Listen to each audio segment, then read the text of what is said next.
منی، یعنی مرزا غلام احمد کی بیویاں ہماری مائیں ہیں. خدا کی قسم ہمارا باپ تو بڑا 5 وقت کا پابند ہے.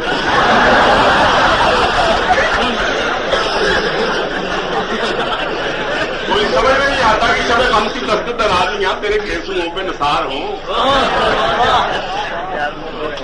اب آگے کیا کہوں، اس کے ساتھ تعلق نہیں بننا وہ بھی پڑتا ہے. شب غم کی دست درازیاں تیرے گیسوؤں پہ نثار ہوں. میری بے کسی کی قسم تجھے میری بے کسی کا علم نہ کر. یہ کہتے کیا ہیں، کرتے کیا ہیں، نیت کیا ہے؟ وہ ان کو وہ لقب لیے بیٹھے ہیں. روز سیدہ مبارک بیگم مرزا صاحب کی ہمارے لیے محترم میں، ہم کوئی گستاخی نہیں کرنا چاہتے. ان کا سر درد چھپتا.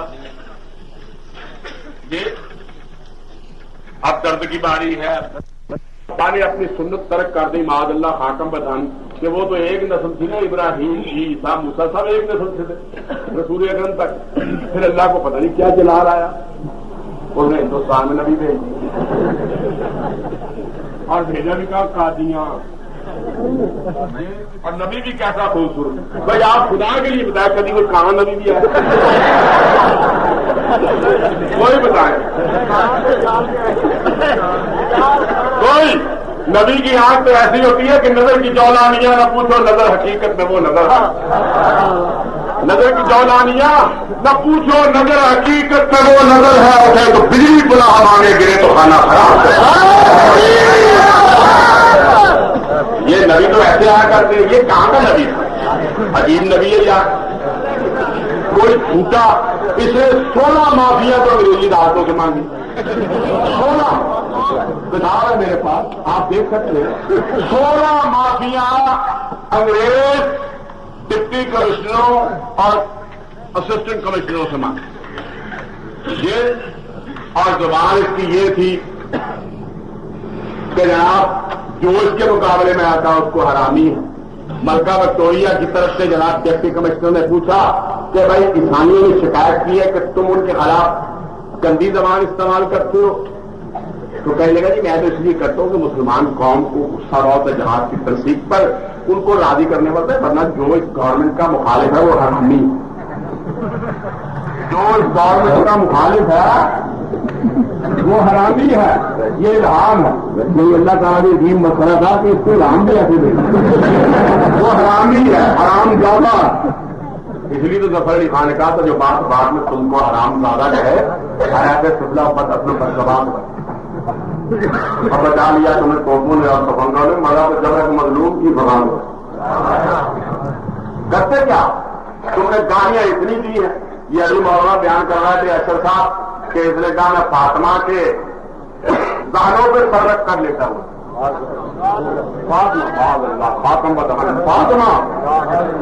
فاطمہ جو باپ کے انتقال پر رو رہی تھی تو کہا بیٹی رو نا تو سب سے پہلے میرے پاس آ. یہ وہ اس کے دانوں پر سر رکھ کے فاطمہ رسول اللہ کی بیٹی 1 ارب عورت آئی حضور کے دربار میں. اس کا ایک ہی بچہ تھا، قتل ہو گیا. اس نے اپنے چہرے پہ نقاب ڈالی ہوئی تھی. عربی کے 5 پر سے کہا کہ محمد میرا بچہ ایک ہی تھا، قتل ہو گیا. آواز زوردار تھی. صحابہ نے کہا اے عورت تو کس طرح بولتی ہے شہنشاہ کونین کے سامنے؟ اس نے کہا میرا ایک ہی بچہ تھا، وہ قتل ہو گیا. میں اس لیے تیزی سے بول رہی ہوں، میرے جذبات قابو میں نہیں، خون میں ارتاش ہے، گرمی اور حرارت اور تبصار ہے، میں اس لیے بولتی ہوں. اس نے کہا تجھے پتہ نہیں جو محمد عربی بیٹھے نقاب اٹھا کے بات کر. اس نے کہا صلی اللہ علیہ وسلم. اس نے کہا تم کیا کہتے ہو؟ میں نے کبھی نقاب نہیں پہنی، میں نے اس کے حکم سے نقاب پہنی اور اب میرا بچہ قتل ہوا، میری حیا نہیں قتل. جناب اس محمد عربی کی بیٹی پر مرزا صاحب گانوں پر سر رکھ کے لیتے ہوئے. اور ہم یہ کہتے ہیں یعنی کوئی گستاخ یہ کہہ رہے کہ میں راحت مبارکہ بیگم کے تھانوں پر سر رکھا تو وہ بھی گستاخ ہے. حالانکہ غلطیاں ہو ہی جاتی ہیں.